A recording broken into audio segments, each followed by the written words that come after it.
Today's daf we're going to be learning is Bava Kamma daf tzadichet. Today's daf is sponsored by Arthur Gould in loving memory of Carol's mother, Irma Robinson, who'd about Moshe on her 7th year at site. Irma built a rich life in the Chicago area, including the work she loved at a nearby high school library and active participation in her synagogue. She loved to have the entire family over for special events. Sadly, 4 years after she was widowed, Irma developed Alzheimer's.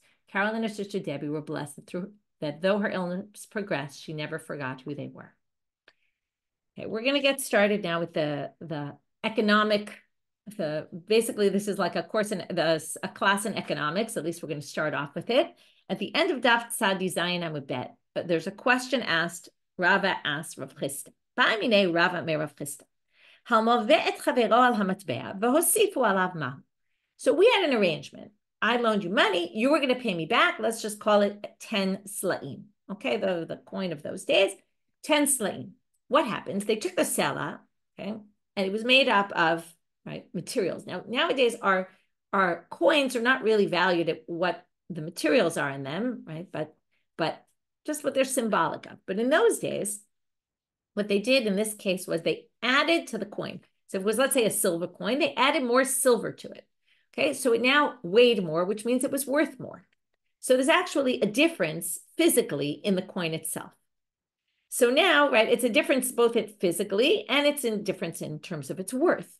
So now the question becomes, do you return 10 slaim of the new slaim that are now bigger, which is a problem because it looks like interest. Because I'm now collecting more on that loan than I was supposed to be collecting, because now I'm getting something that's valued more. And we're going to see in a minute, we're going to call it has more buying power. I can buy more with that new coin than I could have with the other coin because it's actually worth more. So Amar lo notei lo matbea hayotzei b'ota sha'a. So Rava asked Rav Chisda, and Rav Chisda answered, yeah, it was 10 slaim. You promised 10 slaim, so you have to pay me 10 slaim. Doesn't matter that it's a different coin and it's worth different amount. So Rava says to him, Amar le, afilu kinafia, even if the coin, now this is a clear exaggeration, but even if the coin grows to the size of a sieve, which is obviously much bigger, Amar le'in, he says yes. And Amar le continues, afilu kitartia, even if it's a quarter of a kav, these are just different measurements, even if it grows so much, Amar le'in, he says yes. So now Rava continues with his question, says something doesn't sound right here. V'haki zailan peri, but now fruits are worth less. In other words, if the currency grew and the 10 slaim could buy you, let's just give an example. If 10 slaim originally bought you 5 tomatoes, 10 slaim now could buy you 8 tomatoes. So since if you look at it in terms of its buying power, and that's what I said, in terms of what it can buy you more tomatoes. So obviously it's worth more money. And therefore it looks like interest. It looks like in the end you're getting, because what you're getting is something that can buy you more items. So therefore that looks like ribi. To which Amar Rav Asi now comes in and explains. Chazina, we check, we assess, we make an assessment. What's the assessment? And this is why it reminded me of when I studied economics. This was always immediately raises some questions. We go and check why really the new seller can get you 8 tomatoes instead of 5. There's 2 possibilities. Either if it's really that because the coin changed and is now a bigger coin and has more silver in it, it can buy you more, then you're right. Then actually we deduct. You don't pay 10, you pay a percentage of 10, you figure out exactly how much the old seller is worth compared to the new seller, and you pay the value of 10 slaim in the new currency. But you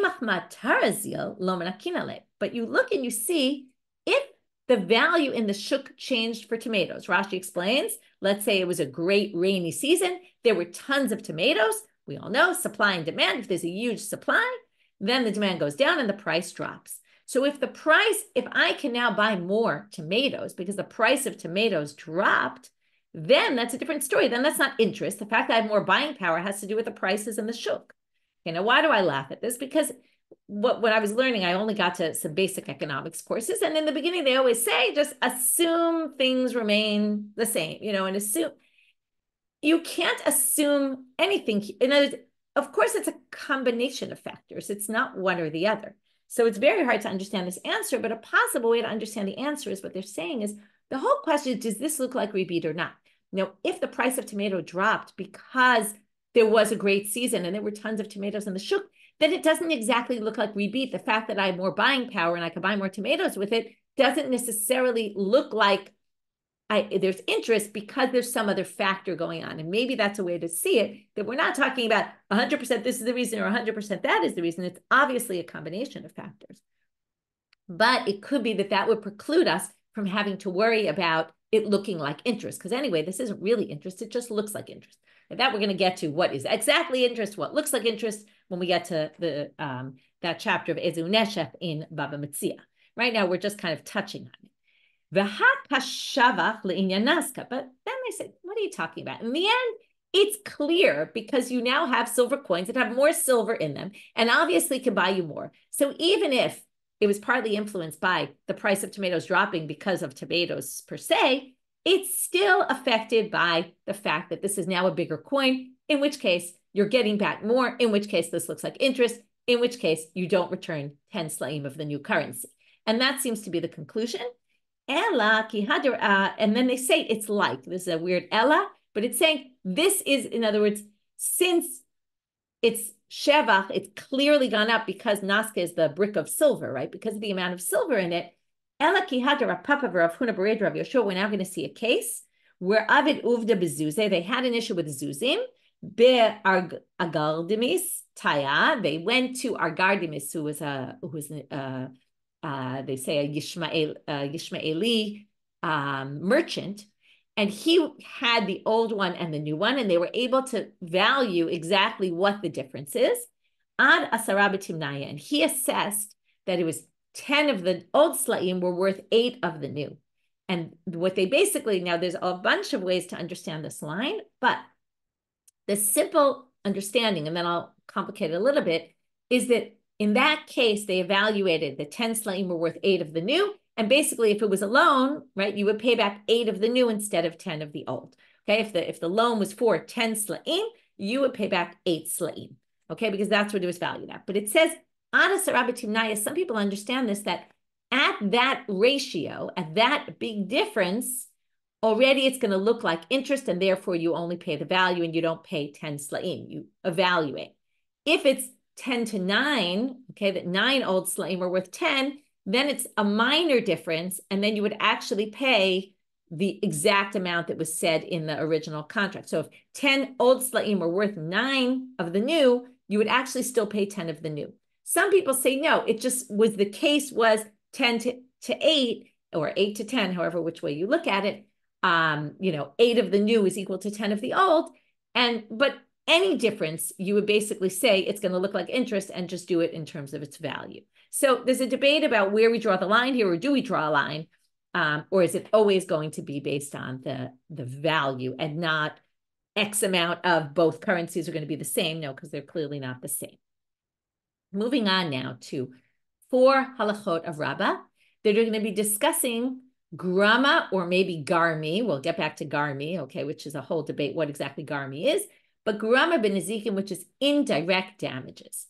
Okay, and now we're going to talk about indirect damages, and also in a way, we're going to call a bunch of, whether these cases are all indirect damages, what they really relate to is the cases in our Mishnah. If you remember, there were all these cases where we had damages that couldn't be seen, right? Like you stole chametz and then it became Pesach, or you stole a shore and then it became a shore and iskal that had to be stoned, and then it was worth nothing. And then we saw in the Mishnah, it said you could say harei shachal panecha, take it back as is, because you didn't really, right? The fact that it changed is not really a change because it's not a noticeable change.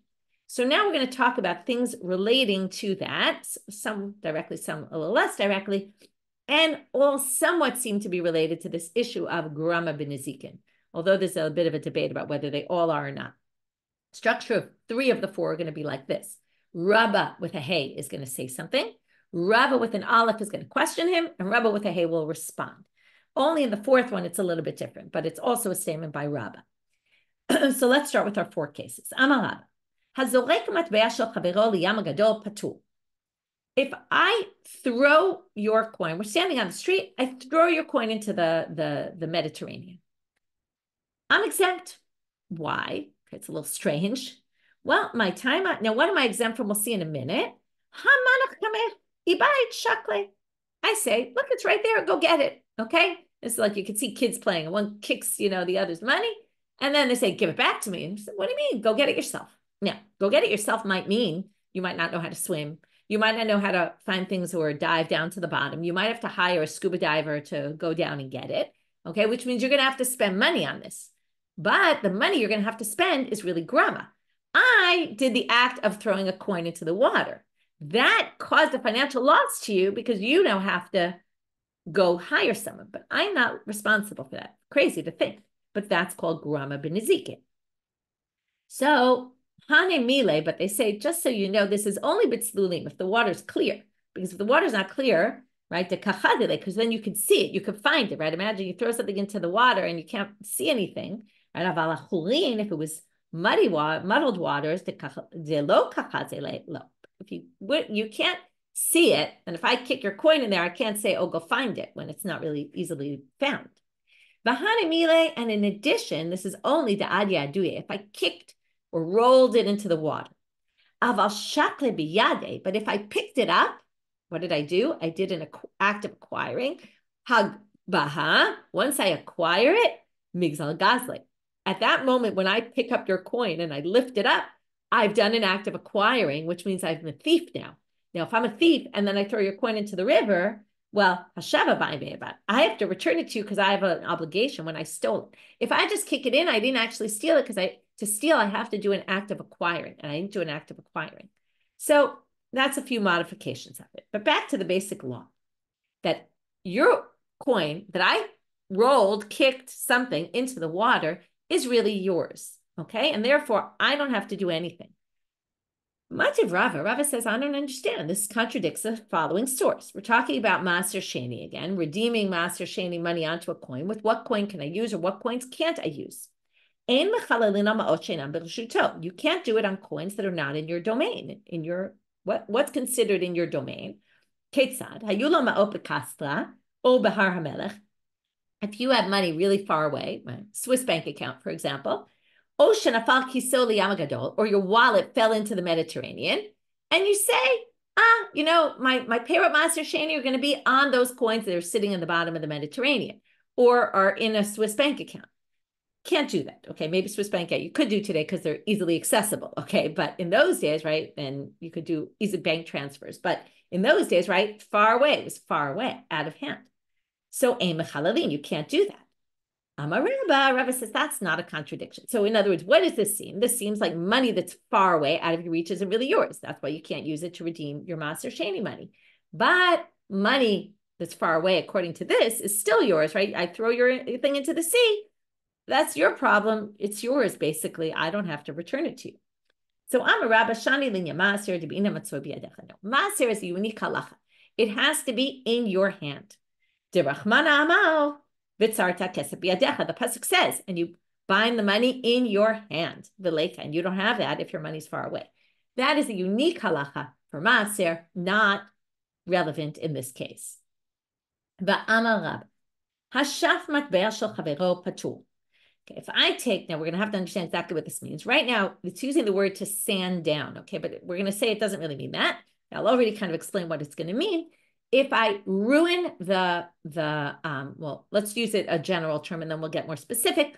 I ruin what's it called? The tzura, the engraving on the coin, right? Coins all have some sort of engraving on it.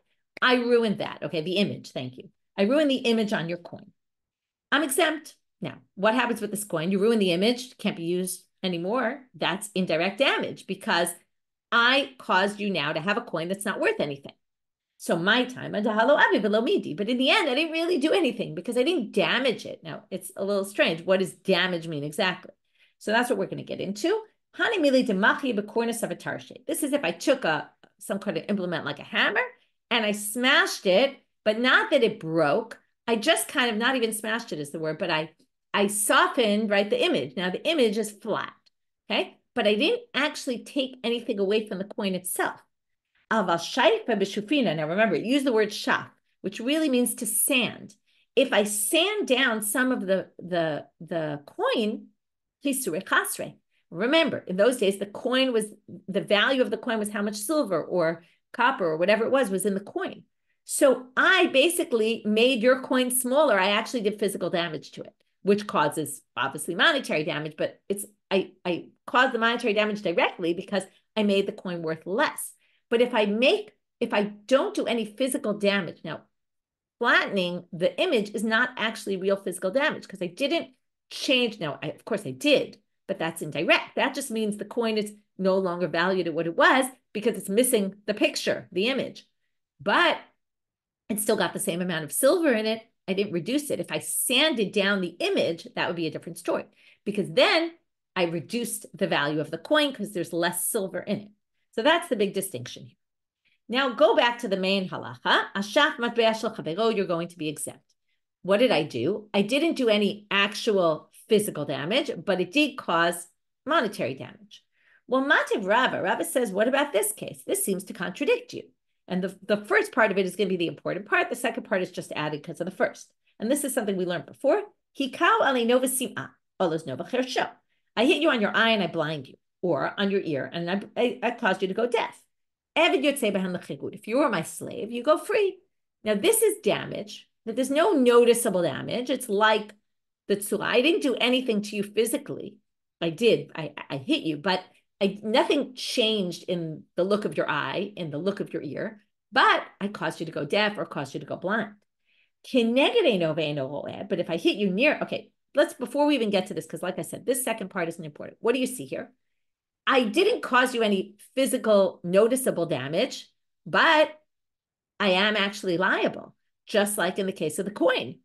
I did an action by hitting that didn't cause anything physically to be lessened, but I did actually cause you monetary damage. In one case monetary, in one case physical, but it really seems to be one and the same. So why in the case of the slave does the slave go free and here you're not liable? The second part of that was if I did it near your eye and you don't see, near your ear and you can't hear anymore, in that case, that was indirect. Okay, but the other is more direct, and so is our case. To which they answer, Rabba l'tameh da'amar Rabba. We saw this last time we saw the sugya. Chirsho la'aviv neherag, she'i efshar l'charisha below chabura, detipta dedama nafal le ba'odnei. There's no such thing as deafening someone without there being some sort of, probably what they mean is internal bleeding, in which case there's actually a real wound here. Okay, and the assumption he probably means it also about going deaf. There must be some actual physical wound, and that's why. Whereas on the coin, there is no actual physical damage. Again, flattening an image is not considered damage because all the silver is still in the coin. Okay, moving on to the third one. This one's a little different, and this one's a little debate whether this is really grama or not grama. Okay, the others were clear they were talking about indirect damages, but the question here is it or not? So you take the ear and you make a slit in the ear of somebody's cow. Now, this has no effect on anything on the cow. The cow we use for work, what does it matter if the cow has a slit ear or not? There's only one ramification, which is if you were going to use it for a sacrifice, it can't be used as a sacrifice because it's blemished. So comes the Rabba and he says, if you did this, you're patur, you're exempt. My timer, kaima. Okay, the cow is the same cow. Doesn't really matter that it now has a little damage on its ear. Delo ave velo midi, because you really didn't do very much. V'kulu shvarim lav legabe mizbeach kaime. And if you want to say, well, you blemished the animal, most oxen are not used on the altar, so it's not really an issue. What does this have to do with grama, or does it have to do with grama? Good question. Either it's just a percentage thing, and it's saying, well, the only case of damage, and that would be very minor because most oxen are not used for sacrifices. Some people say it's grama because if you were to use it for a sacrifice and want to use it, you'd have to replace it with a different animal, and that's causing indirect damages because now you'd have to pay money to buy a new animal to bring on the altar. Perhaps that's a way of seeing it as grama. Some people give other explanations. That was the one that was the most convincing to me. Mativ Rava. Rava now asks another question. Wait a minute. And this is all going to be from an inference, from a source, and then we're going to say who says you have to infer that. But let's try. Rava says, right now we're going to focus on the patur b'dinei adam. So somebody does malacha with the water that was meant for the paraduma waters, the red heifer waters, or with the cow that was meant for the heifer that was meant for the paraduma. No, you're not allowed, if you work the animal, it can't be used anymore as a red heifer. So, right, to help people to purify themselves from death, impurity of death. So if you do that, now this is again classic hezek she'eino nikar. It's not noticeable damages, but it does cause you damage because now the red heifer can't be used. So again, it's like grama. So now what does it say here? You're exempt from dinei adam.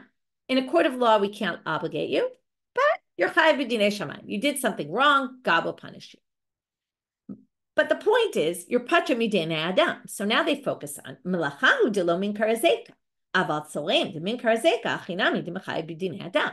seems to be saying this is a case where you're exempt in a court of law, and that's because it's not noticeable damages. But if it were noticeable damages, then you'd actually be liable in a court in a human court. That's the inference. So that's if, as I said, we're going to ignore the chayav b'dinei shamayim right now and focus on the patur b'dinei adam. But remember, there's two elements here. So to which they're going to answer Rabba's question, Amre, hu adin da'afilu tzolem patur. Even if you nick someone's ear and it's a noticeable damage, you're still exempt. So why did it say specifically if you do work on an animal where it's not noticeable damages? That's because of the line, you're liable in the heavenly court. It's to tell you, even malacha, where you can't notice the damages, even that you're chayav b'dinei shamayim. In other words, you might say, oh, not noticeable damages, so I could do whatever I want. But God will punish you for that. Or again, whatever it means, you're punished in the heavenly court, which again, we saw some interpretations last time we saw this. Perhaps it means you actually you should pay. The court won't force you to, but you should actually compensate whoever the loss was for. So either which way, we said your inference, Rava, in which case you're using this as a question on Rava, is not a correct inference or not a necessary inference, and therefore here's an answer. Source 4, and this is the one case where Rava is not going to come and argue against Rava, and this is the classic case where they talk about, if you talk about a case of garmei, this is kind of number one on the list. We'll get more into garmei also on Shabbos' daf, and even I think it comes up tomorrow. Amar Rava, hatzoresh darosh shel chavero patur. If I burn documents of yours, you have IOUs, okay? People owe you money, and I burn them. Now, what did I do? Well, according to this, Rava says I'm exempt. Why am I exempt? I just burned some paper, okay? So we'll see later. I have to pay you the value of the paper, whatever that is, but I don't have to pay you the value of whatever the loan was, even though now you can't go collect your loan because you don't have a document, okay? That's also a kind of grama. Right? I did something, I burned paper. Burning paper caused you not to be able to collect your loans. Now, we'll see this later about that. Perhaps this is garmei. And if it's garmei, well, what's the difference between garmei and grama? We're going to have to discuss. You can already start thinking about why this might be more liable than a regular case of indirect damages. But we'll get to there. Right now, it looks like you're exempt. That's what Rava says.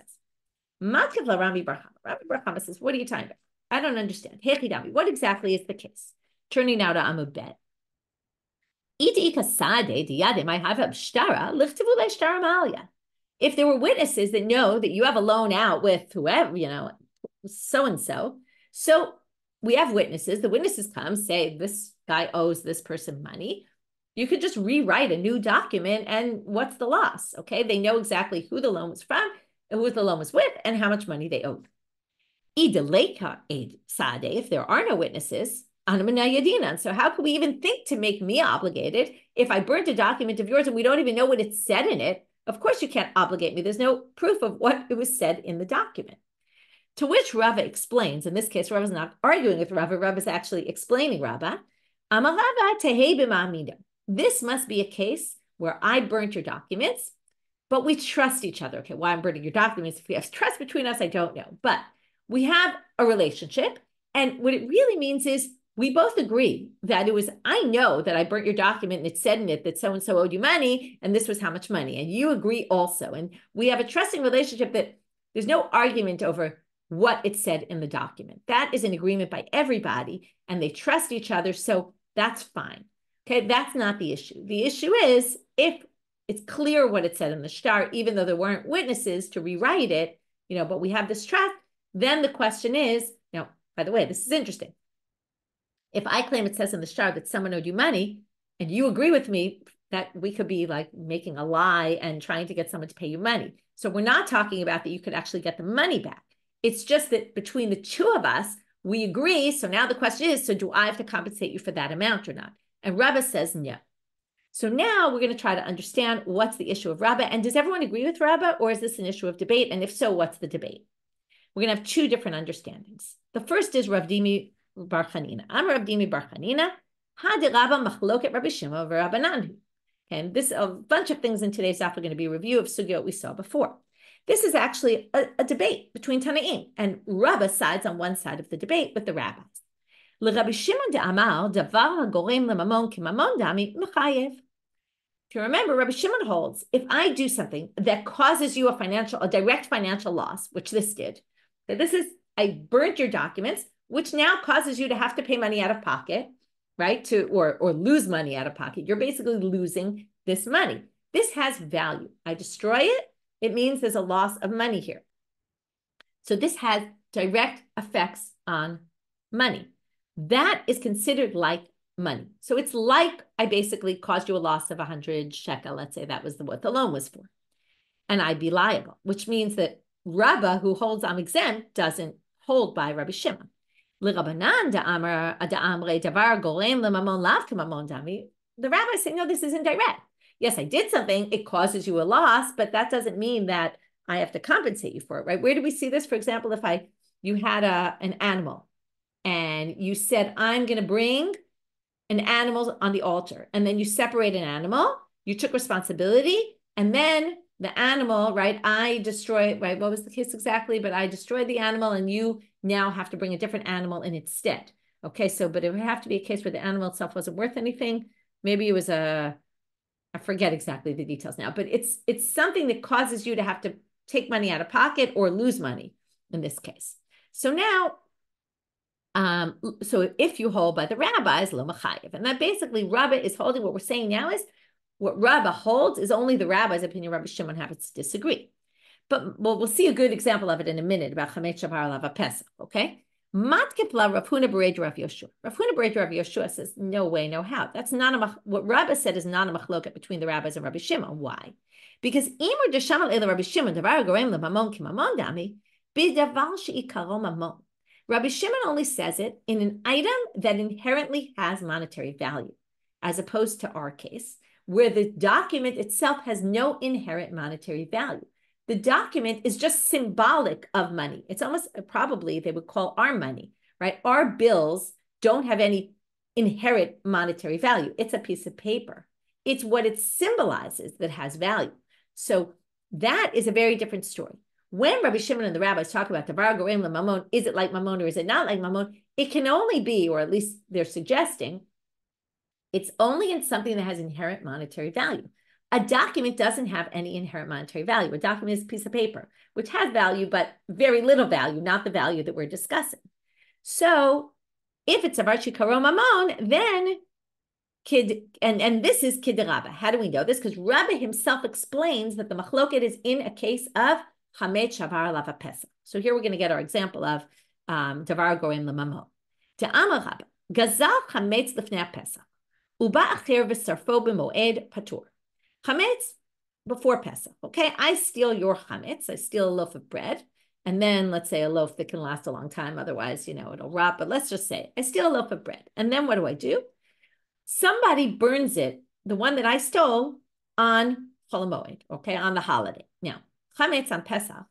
Okay, if I don't get rid of my chametz, you have to burn it on the holiday. So we're exempt. Because in those days, right, during Pesach, you have to burn chametz. So that they just did what I should have done anyway. But lachara Pesach, after Pesach, this is basically called chametz shavar lava Pesach, and you're not allowed to benefit from it. So now they say that's a machloket Rabbi Shimon v'Rabbanit. Why? And now to notice, we're talking about chametz. Chametz has inherent value. Now it happens, halachically, it has no value because it's forbidden to benefit from. But it does have inherent value to the object. The object is an object rather than our shtar, which doesn't have value of whatever it said in the shtar. That's just symbolic. Well, in the end, if you remember, what did we learn in our Mishnah? This is all based on a halacha we're going to get to in 2 minutes from our Mishnah, which is, if I steal chametz shavar lava Pesach, right? I steal chametz before Pesach, and then Pesach ends. Even though it's worth nothing, since it's damages that are not noticeable, I can actually return the actual physical chametz, even though it's worth nothing. So even though it's worth nothing, it prevents me, the fact that I still have it in hand, it prevents me from having to pay money to compensate you for the loss. I could just give you back. I could say, here, take it back. Since I can do that, if you burn it, I can't do that anymore. So, right, if some random person burns it, I can no longer return the chametz to you. I have to now pay you the value of what the chametz was before Pesach. That is a davar hagorem lamamon. This causes me a financial expense, basically, and a financial loss. So according to Rabbi Shimon, that is worth money. Rabbanan amrei davar hagorem, and therefore whoever burns it will have to pay me. According to the rabbis, though, I'd be exempt. So this whole thing, though, is b'davar she'eni karo mamon mi'amrina, but in something that doesn't have inherent value, that's maybe, again, this we don't know, but Rava, right, and as Rav Dimi Bar Chanina said, it's the exact same thing. And then came Rav Huna Bered Rav Yoshua and said, what are you talking about? Their whole machloket is in chametz. This is not like chametz. Chametz had inherent value before Pesach. And it still has inherent value, even though halachically it has no value. That's a different story. Then you can have a whole debate about it and perhaps make someone liable, like Rabbi Shimon says. But the rabbis, but if it doesn't even have inherent value, like our shtar, even Rabbi Shimon wouldn't think that you have to pay, in which case what Rava said is according to everybody, and it's not a subject of debate. And everyone would say you're exempt. That was one possible way of understanding it. Is Rava's statement a subject of debate among Tanaim or not? And what's the issue? Is it davar hagorem lemamon, lav k'mamon dami, and that's why he says you're not liable? Or does it have to do with something else? And that's what we're going to suggest now. Amar Meimar, perhaps it has to do with garmei. Okay, now we're going to get into garmei. Man didain dina de garmei, mag bebeshtara ma'alya, demeshtara ma'alya. The one who holds that you're liable for garmei, to say I hold din of garmei means I hold liable for the type of indirect damages called garmei. I'll talk about what this is in a minute. Then yes, this is a case of garmei. I caused you to have a loss that now you won't get your money back. That's garmei because it's indirect, but we'll talk about exactly what this is in a minute. I don't want to say the whole thing till I get through this. Then you be liable according to this, which means someone disagrees with Rava, and it's the person who holds din of garmei. This we're going to see in Daf Kuf is Rabbi Meir. Okay, uman delodain din of garmei, the one who holds there is no obligation for garmei. Mag bebe demeni arba amad. Here we finally see it. You will get to collect the value of the paper, okay? But the paper is obviously not worth what it says in the paper. The physical paper, whatever that costs, right? If it's really good quality paper, if it's poor quality paper, it could be 2 shekels worth. It might be nothing, but that's all you get. But you don't get anything more than that. So what is garmei? Garmei is a huge debate. Rashi says here, mag bebe min hasoref kol hashtar. Okay, he says in the words mag bele, you can collect from the one who burned the entire shtar. Shahare garmu lahafsed, because you caused a hefsed. Rashi seems to say, and many of the commentators understand, Rashi is saying garmei is the same as grama. It's just one ends with an aleph, one ends with a hey. There's a lot of words in Aramaic that sometimes end with an aleph. I'm sorry, sometimes with a yud or an aleph. It's the same thing. The Ramban not only disagrees, but has a whole kuntrus dine de garmei. Okay, a kuntrus is like a notebook. He's got like a whole section, literally a notebook, but what a kuntrus is like a treatise on this issue of what is garmei. And I can't do this all on the Daf Yomi Shiur, so it's a huge topic. What exactly is garmei? It's somewhere, the way everyone kind of views it, if you view it as different than indirect, it's less indirect, more direct, but not exactly direct.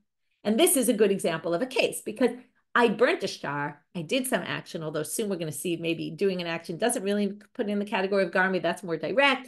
It's very hard to define because, again, there's a few cases where garmei is discussed and you have to try to make a general rule, and it's always a little bit confusing.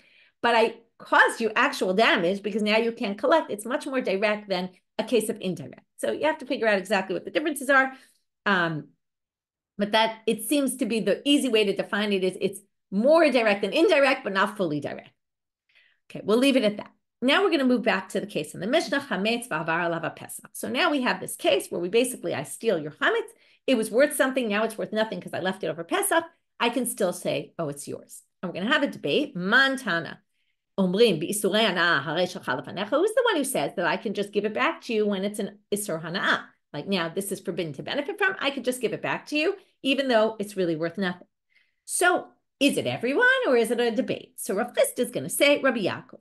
Okay, Rav Chisda says it's only Rabbi Yaakov's opinion. It's not the general opinion. This is also something we saw before. Ditanya, shor shehemit. An animal that kills, remember, it gets stoned. Once it's stoned, it's once it's supposed to be stoned, it's already worth nothing. But before nigmar hadin, it's still worth something. So ad shelo nigmar dino, before the gemar din, before they rule about this shor in court, even once though it already gored a person and killed them. If I sell it, it's a good sale.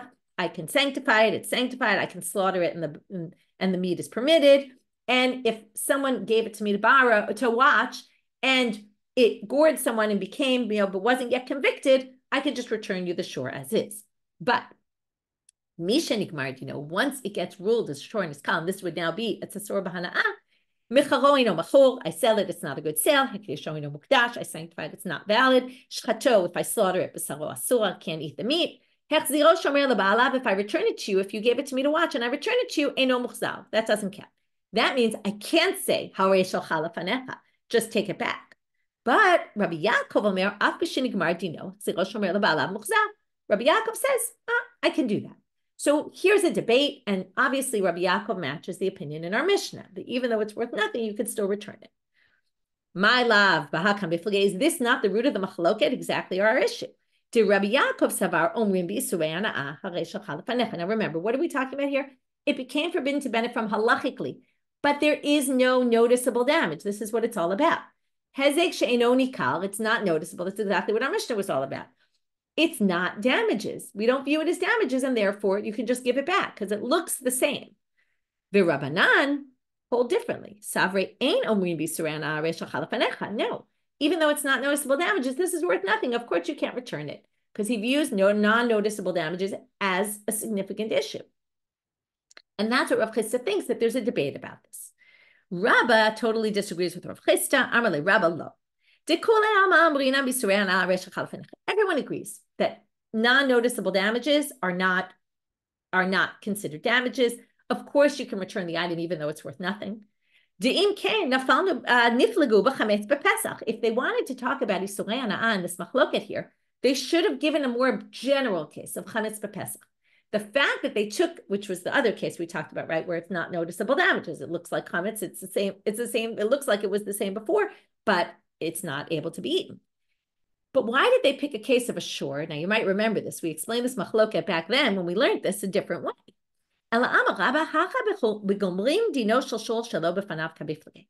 The whole debate is, can you rule about a shor if the shor is not there? Now, remember the case. We have a shomer. I borrowed your ox. The ox gored. Now I took it to court. The court ruled that it's a dead animal. Is that my fault or not? So after the verdict, the rabbis say, you can't return it anymore. Rabbi Yaakov says, of course I can return it.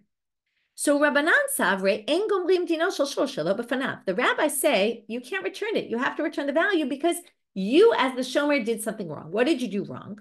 Well, there was a way to get out of this. How was it? Since you can't, now he rules, you can't judge the shor without the shor being there. So Amarle, so the original owner says, if you had given it back to me before it went to court, I would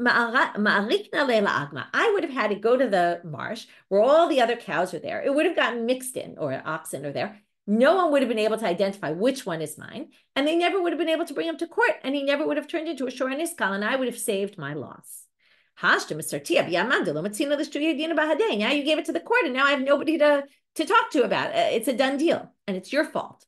That's why you have to return me the value, not because this would apply in other cases. It's a unique thing for the shor and niskal, because he holds you can't have a judgment of the shor without the shor being in court. Rabbi Yaakov holds the opposite. I didn't cause any sort of loss because they could have ruled even without the shore. So the fact that I didn't return you the shore before, it has no bearing on anything. I didn't do anything wrong. So, I could say, what did I do to you? You could have brought it to the Yagam. It wouldn't have helped you because in any case, they would have ruled the shore. So this is basically saying the machloket here is unique to shor and iskal. It's not a machloket about Isurei Hana'ah in general. Isurei Hana'ah, Rav Chisda, you thought it was a machloket between Rabbi Yaakov and the rabbis, and our Mishnah holds like Rabbi Yaakov? No, it's a subject. It's not a subject of debate at all. Our Mishnah is according to everybody. Now here's a funny end of this section. Rav Chisda Raba bar Shmuel. So Rav Chisda finds Raba bar Shmuel. Amarle, Tanit midi b'surei hana'ah. Do you have any brightas that can shed some light on the topic? Amarle, he says, yeah, in fact, I do. Tanina, here's a bright. Ve'eshiva tagzela. So you have to return the stolen item. That's the pasuk. Matam lomar asher gazal. Why does it say that you stole? It's obviously you stole it. You have to return the item. Obviously, if it's stolen item, it's the one you stole.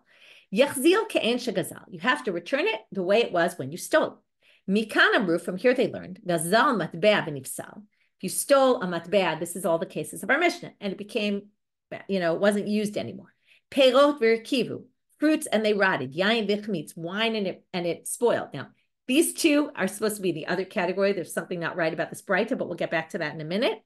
Truma v'nitmei, chametz farber v'lava pesach, be'ema v'nevda ba'avera v'shor ad shelo nigmar dino. Those are the four cases of non-noticeable damages, right? Or even the five, because the coin, the truma that becomes impure, the chametz that now it was Pesach, the animal that they did a sin with, like bestiality, the shore that, now notice it says before nigmar dino, okay? Now this is important.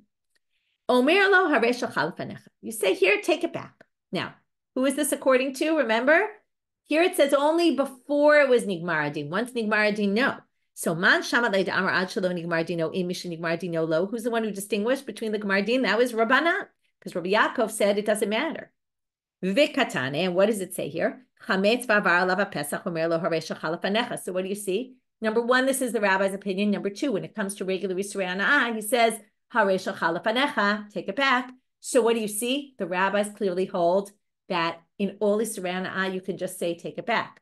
So now only the shore after nigmar din is a different issue because it's the rabbis who say, there's that whole thing with you could have given it to me and I would have had him run away. So now he proved against Rav Chisda from this brayta. So what does Rav Chisda say? That it's not a machloket Rabbi Yaakov and the rabbis about isurei hana'ah in general. Amarle, look, if you see other people, don't tell them this brayta because it'll embarrass me that I got it all wrong. Okay, this is a statement we've seen a bunch of people make before that, oh, wow, that brayta really disproves me and just don't publicize this because it's humiliating for me.